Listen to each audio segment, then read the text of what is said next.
to The Horror with your hostess with the mostest, Jenna Bell, as always. Welcome back, happy Thursday.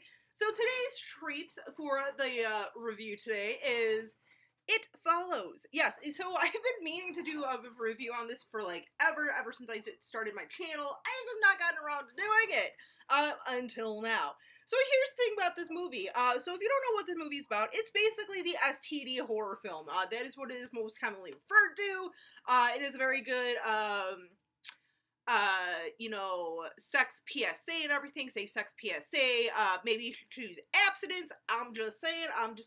Basic premise of this, though, is that if you have this sort of thing that follows you, hence it follows, the only way to really get rid of it is to pass it along to someone else through sex. So it's basically a sexually transmitted demon, poltergeist, spirit, whatever, that's going to attach itself through you through sexually transmitted fluids. So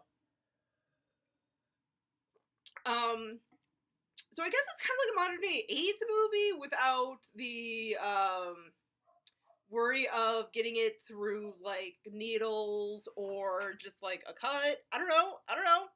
Maybe if they ever did a follow-up to this movie, a sequel to this, maybe we'd find out about that. I don't know. But yeah, so basically you have to like pass it on to someone else and everything, and only that person can see it. And the thing that comes after you, it can take many different forms of someone that you know, someone that you don't know, just any sort of thing or whatever. It always kind of is like, disguising itself and everything. So yeah. Here's the thing, though. The movie starts off really strong, really well. I really was digging the first half of this movie, and then literally the second half of the movie happened. I feel like at some point they were like, oh crap, like we gotta somehow finish this, what do we do?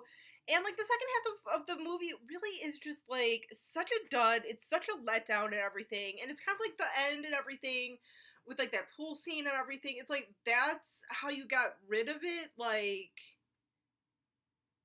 what?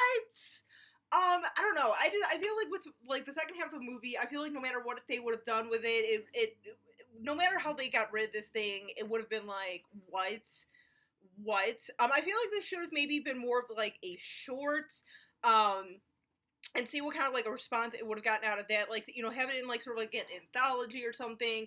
Especially now that we're seeing sort of like a trend in horror with anthology movies where certain things are getting their own like feature length movies, such as Terrifier from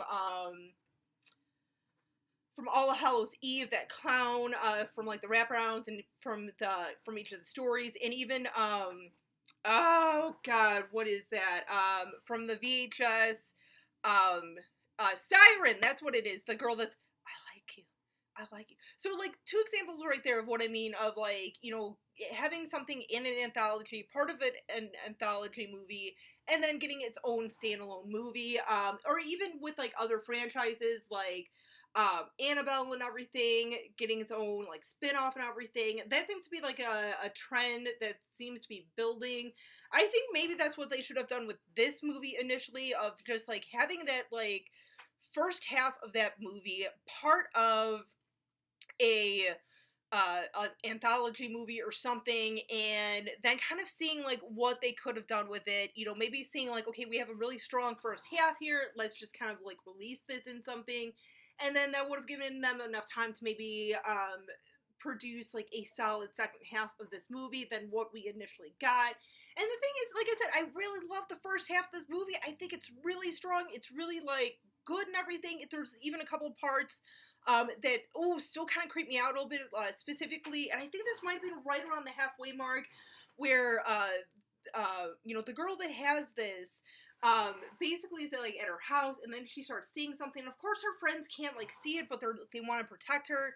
So she runs to her room. One of her friends is coming down the hallway, and there's that like big hunkered guy just coming. Oh, that scene gets me every time. Like, I haven't watched this too many times, but that scene just always sticks out to me. Like, that creeps me the freak out. It really does. Like that scene is very effective in my opinion. Because like I said, it did freak me out a bit. But yeah, that's kind of all that I remember. And then there's just like, I shouldn't say that's all that I remember. That's like one of the few positive things that stick out with me. But there's more things that I feel just are duds that stick out with me.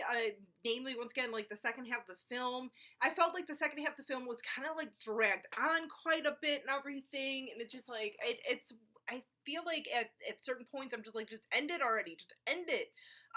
But yeah, just and I like that kind of the time period is a little ambiguous because it never really states like if it's more present day, if it's more maybe like mid to late 90s, but we're kind of assuming it's more like modern day because like the one girl has that little like kind of like clamshell thing that she's always looking things up on. But then again, it's like at the same time I do remember like back in the day when I was growing up, like having similar things like that, like the little like, oh, My Secret Diary and stuff, little like gadgets like that, or like little like Tamagotchis and stuff. But this was so much more like advanced in the movie where it was kind of like, it has to be modern day because if she's able to kind of like just freely look up anything she wants like we can today on like modern day devices, it makes it seem a little more modern day time period. But no, I do like the time frame, like I said, a little more ambiguous on that.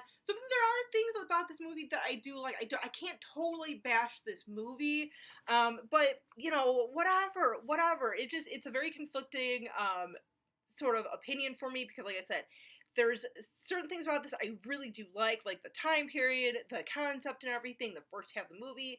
But then it's like the second half of the movie really kind of brings it down for me. It really just like brings the movie as a whole down for me, but whatever. But I mean, yeah, I can't really like fully like say like, oh, I completely hate this movie, totally like bash this movie. I mean, it's one of those movies that like either way, like if you really love this movie, I respect it, or if you really dislike it so much and hate it so much, I can't really argue with you on that because this is one where I totally see both sides very clearly and totally respect each side because I'm very indifferent on this movie as well. There's things, like I said, throughout this whole video that I certainly enjoy about this movie, certain things that I really didn't like about this movie that really kind of ruined the movie for me. But yeah, but I mean, it's an alright movie. It's definitely worth kind of checking it out. I'd say at least once. Kind of up to you if you think you should have it in your collection. I mean, honestly, my opinion, I mean, it could have a nice little place in your collection, but you're really not missing a whole lot if it's not in your collection. But yeah. Anyway, guys, let me know what you think about It Follows in the comments. Till next time, as always, stay creepy, classy, and a little bit sassy.